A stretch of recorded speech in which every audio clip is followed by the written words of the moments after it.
The Roland JV-30, nearly 30 years after its release, is it still interesting?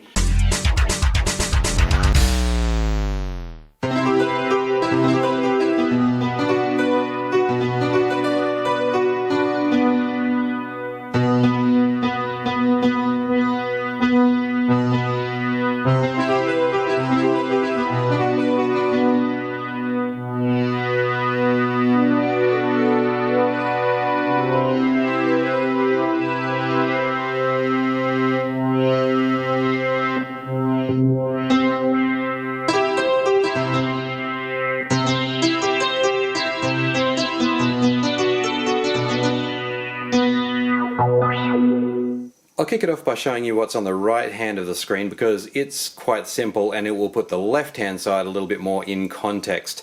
You've got your basic sounds in 16 categories, and within each category you can choose any of the 8 buttons below here. There are also a few very basic effects controls. We've really only got chorus and reverb.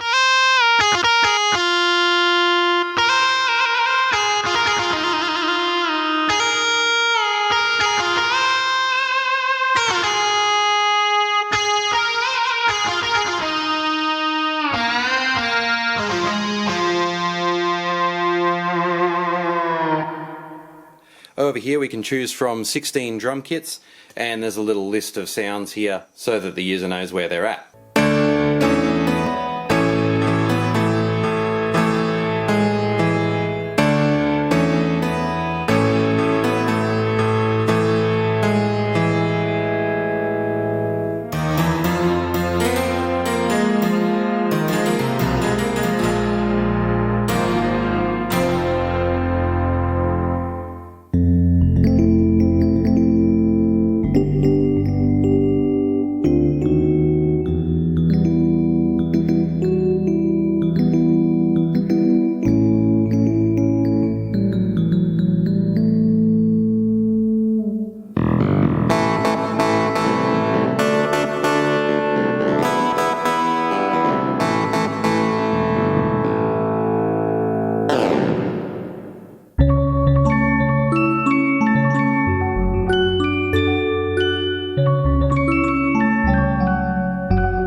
On the left there's a little bit more action happening. First of all, we've got a fat mode key, which does basically just fatten up the sound a little bit. We can set our octave, layer down dual voices, and set up a split point.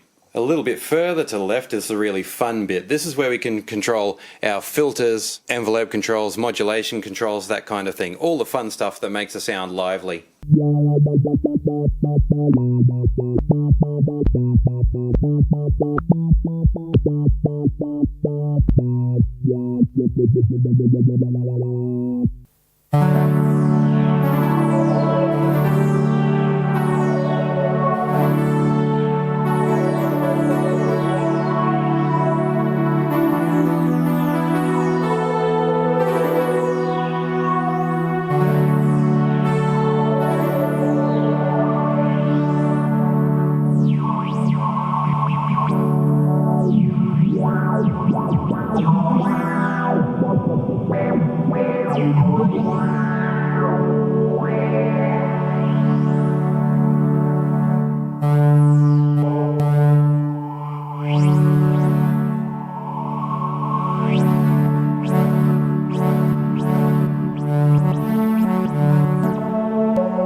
On the back it's all very practical and well laid out. Power system here, left and right TRS outs for your PA system, 6mm socket for your headphones, there's a sustain pedal socket too called pedal hold there for some reason, and best of all we've got MIDI in, out and through.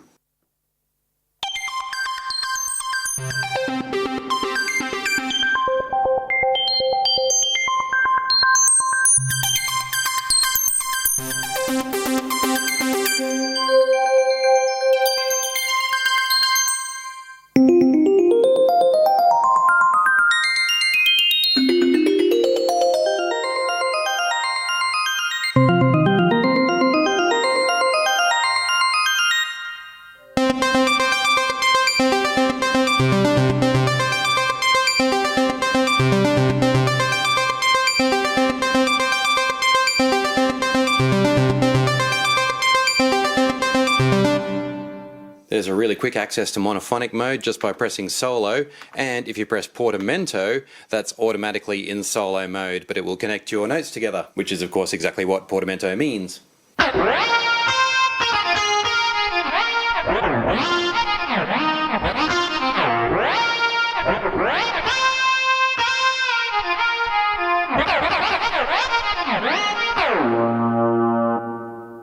It's quite an interesting feeling using these sliders to control cutoff and resonance because of course most of us are used to using dials to do that function. I won't say it's any better or worse, it's all down to personal preference and the way you like to control your sound. It's just a different way of doing the same thing. The third slider here doesn't have any role in filtering, it just controls attack and rate of modulation. In other words, when we're in envelope mode, we're controlling attack, decay and release. When we're in filter mode, we're just controlling resonance and cutoff. And then in vibrato we've got rate, depth and delay. And just a quick note, that's on top of the modulation controlled by the joystick as well. Little further to the left, we've got these controls, parameter and value. These strike me as a little bit strange because pretty much everything they control can be quickly accessed right here and using the sliders, but I guess it just adds a little bit more accessibility to the overall control system, and that's certainly not a bad thing. You can also quickly set a numeric value in a particular parameter by sliding this one too. So lots of ways to access the same functions. Master volume is here, and of course way over here on the left we've got the classic Roland style pitch bend wheel and modulation with an upwards push. So if you're like me, you've probably listened to the JV-30 and not been particularly inspired. It's not really that kind of synth.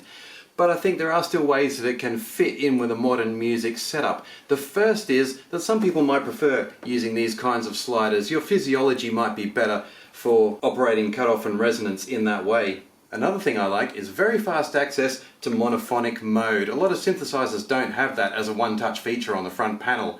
Finally, I would say it makes a really good controller, especially if you're using the old MIDI gear. You've got MIDI in, out and through, quick access to monophonic, the excellent Roland style pitch bend and modulation controller. The chassis is nice and small and it doesn't look particularly dated. The keys feel really nice, so that's a definite plus. So like I said, as a controller, this definitely has a place in your studio. I do like the JV-30 and it was fun going back to those old 90s sounds. Thanks for watching Gear Facts. Please like, comment or subscribe and I'll see you on the next one.